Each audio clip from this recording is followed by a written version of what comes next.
Hi, I'm Emma John. Growing up, I never knew my biological parents. The orphanage was my home until I was adopted at age 7 by the Wimes, a middle-class family who gave me all the love I could ask for. But deep inside, questions about my birth parents lingered like shadows in my mind. Emma, sweetheart, you have a visitor. Mrs. Liu, my adoptive mother, called out one autumn morning when I was 28. I was sorting through old photographs, a hobby that helped me piece together my fractured past. Looking up, I saw a distinguished older man in an impeccable suit standing in our modest living room. "Hello, Emma," he said, his voice trembling slightly. "I'm James Chen, and I'm your father." That meeting changed everything. James explained how my mother died in childbirth, and in his grief, he'd given me up for adoption. Now, after years of searching and regret, he wanted to reconnect. But he had one unusual request. "I want to get to know you properly," he said, "but I'd like to keep our relationship private for now. I have complicated business matters to settle first." I agreed, touched by his sincerity and understanding his need for discretion. What I didn't know then was how this decision would lead to one of the most dramatic chapters of my life. 3 years later, I met Michael Wu at a local coffee shop. He was charming, kind, and seemingly different from his wealthy family. We fell in love, and after a whirlwind romance, got married in a simple ceremony. That's when I met his mother, Victoria Wu. From the moment she laid eyes on me, Victoria made her disapproval clear. The Wu family was old money, and in her eyes, I was nothing but a common girl from a middle-class background. "Michael," she said during our first dinner together, her voice dripping with disdain, "couldn't you have found someone more suitable?" Michael squeezed my hand under the table but said nothing. It was the first of many times he would choose silence over standing up to his mother. I kept my relationship with James private, even from Michael. My biological father had become a cherished part of my life, meeting regularly for quiet dinners and long talks. He shared stories about my mother, showed me old photographs, and helped me understand where I came from. But he was still dealing with complex business matters and asked for continued discretion. Victoria's behavior grew worse over time. She constantly reminded me of my common background and made sure I felt like an outsider at every family gathering. The breaking point came during an annual Wu family reunion at Victoria's sprawling mansion. As guests arrived in designer outfits and expensive cars, Victoria pulled me aside. "Listen carefully," she hissed. "The cleaning service canceled last minute. Since you're used to manual labor, you'll help maintain appearances today. The cleaning supplies are in the kitchen." I stood there stunned. "You want me to clean during the family reunion?" "Well, it's not like you'll be missing any important conversations," she smirked. "Know your place, Emma." Michael overheard, but merely looked away, his face flushed with embarrassment. Just do it, Emma. You know how mother gets." Fighting back tears, I headed to the kitchen. For the next 2 hours, I cleaned while wealthy relatives pretended not to see me. Victoria made sure to point out spots I'd missed loudly enough for everyone to hear. "Emma dear," she called out mockingly, "you've missed a spot on the window. But I suppose attention to detail isn't taught in public schools." The relatives tittered with laughter. Michael buried his face in his phone, pretending not to hear. Then Victoria decided to make a show of it. "Everyone, isn't it wonderful? My daughter-in-law is so helpful. She's finding her true calling as our housekeeper."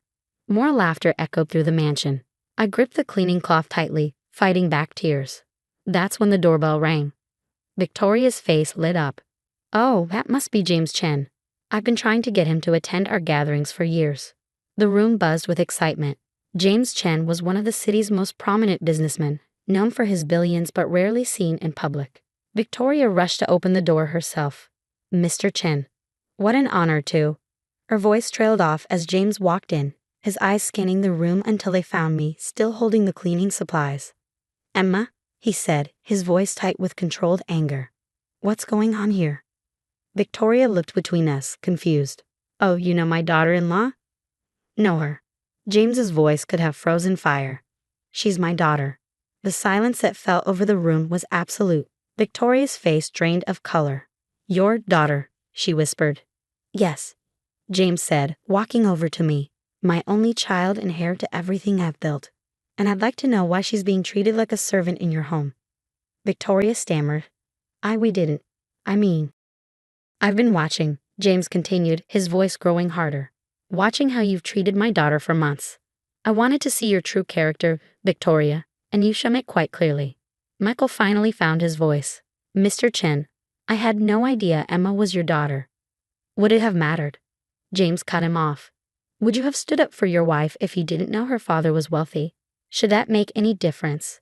The shame on Michael's face said everything. James turned to address the stunned room. Let me be clear. Emma is my daughter and heir to the Chen fortune. She's been raised with values that clearly exceed those taught in this household. And now, he placed a gentle hand on my shoulder. Now it's time for some changes. Victoria suddenly switched tactics, her voice honey-sweet. Oh, Emma, why didn't you tell us? We would have welcomed you properly. This was all just a misunderstanding. A misunderstanding. I found my voice at last. Like when you told the family I was probably a gold digger? Or when you spread rumors about my background? Or just now, when you forced me to clean while everyone watched and laughed? Victoria stuttered. Emma, James said quietly, would you like to leave? I looked at Michael, still silent and shrinking in the corner. Then at Victoria, her face a mask of desperate calculation. Finally, at the relatives who had laughed at my humiliation minutes ago. Yes, I said firmly, I would. As we walked toward the door, Victoria called out desperately, wait, please, we can discuss this as a family. James turned back, his expression cold. Family? You've shown exactly what family means to you, Victoria, and now you'll learn what it means to us. We left them standing there, the proud Wu family suddenly looking very small in their massive mansion. In the car, James finally spoke again. I'm sorry, Emma. I wanted to see how they treated you without my influence. I needed to know. I understand, I said quietly. But what did you mean about them learning what family means to us? A small smile crossed his face. Well, it seems the Wu family's real estate holdings are heavily leveraged, and it just so happens that their loans are through Chen Banking Corporation. I looked at him, understanding dawning. Sometimes, he continued, karma needs a little help. As we drove away from the mansion, I felt a strange mixture of sadness and liberation. The facade had cracked, revealing the truth beneath the surface. But this was just the beginning. Victoria Wu was about to learn that true power isn't in humiliating others, it's in how you handle having it. And I had a feeling the lessons were just beginning. The next morning, my phone exploded with messages. Michael had called 20 times, Victoria 12. Even Michael's father, Thomas Wu, who had always been quietly complicit in his wife's behavior, tried to reach me. I sat in my father's penthouse office, watching the city buzz below while he made some calls. The audit of Wu Enterprises is complete, he said, hanging up his phone. It's worse than we thought. They've been operating on loans and appearances for years. What do you mean? James settled into his chair. Victoria's grand lifestyle, the mansion, the parties, the designer clothes, it's all built on debt. They've been borrowing against their properties for years, using each loan to pay off the previous one. Classic house of cards. My phone buzzed again. Another message from Michael. Please, Emma, let's talk about this. Mother is beside herself. I'm sure she is, I thought bitterly. What happens now? I asked James. Now, he smiled slightly. Now we watch what happens when the cards fall. That afternoon, Victoria received notice that Chen Banking Corporation was calling in all Wu family loans for immediate review. Their accounts were frozen pending investigation. Within hours, she was at the Chen Corporation building, demanding to see James. Mrs. Wu is here, his assistant announced, trying not to smile. She's quite insistent. Send her in, James said, as I sat quietly in the corner of his office. Victoria burst in, designer handbag swinging. This is outrageous. You can't do this to us.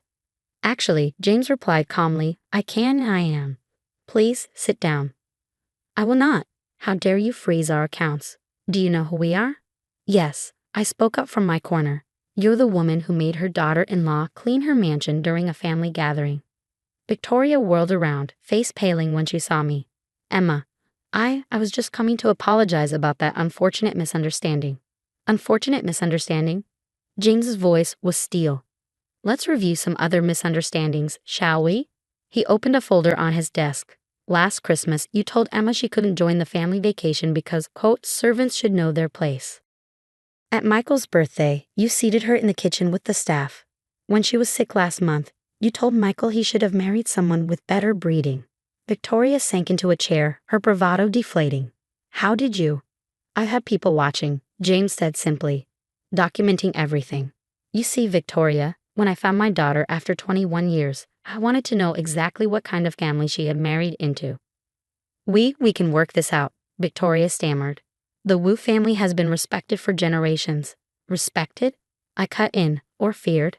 How many others have you humiliated, Victoria? How many people have you stepped on to maintain your precious image?" The door opened and Thomas Wu hurried in, followed by Michael. "James, please," Thomas began. "Surely we can." "Can what?" James interrupted. "Can pretend none of this happened. Can go back to watching you all abuse my daughter." Michael stepped forward. "Mr. Chen, I love Emma. I never meant." "Never meant what?" I stood up. "Never meant to let your mother treat me like dirt. Never meant to stay silent while she humiliated me. Love without respect isn't love. Michael, it's convenience." Victoria suddenly switched tactics. "Emma, dear, your family. We can start fresh. I'll throw you a proper welcome party." "Family?" I laughed bitterly. "Yesterday I was the help. Today I'm family. Is that how it works?" James cleared his throat. "Here's what's going to happen. The Wu properties will be thoroughly audited. Any irregularities will be reported to the proper authorities. The loans will be restructured at significant cost to you. But the mansion," Victoria whispered. "Our homes will need to be sold to cover your debts," James finished. "You've been living beyond your means for years, Victoria. It ends now." Michael stepped toward me. "Emma, please, don't do this. We can work things out." I looked at him, really looked at him. The man I had loved, who had never once stood up for me. "You know what hurts the most, Michael? It's not the cleaning. It's not the humiliation. It's that you watched it all happen and did nothing." "I was trying to keep the peace," he protested. "No," I said quietly, "you were choosing the easy path.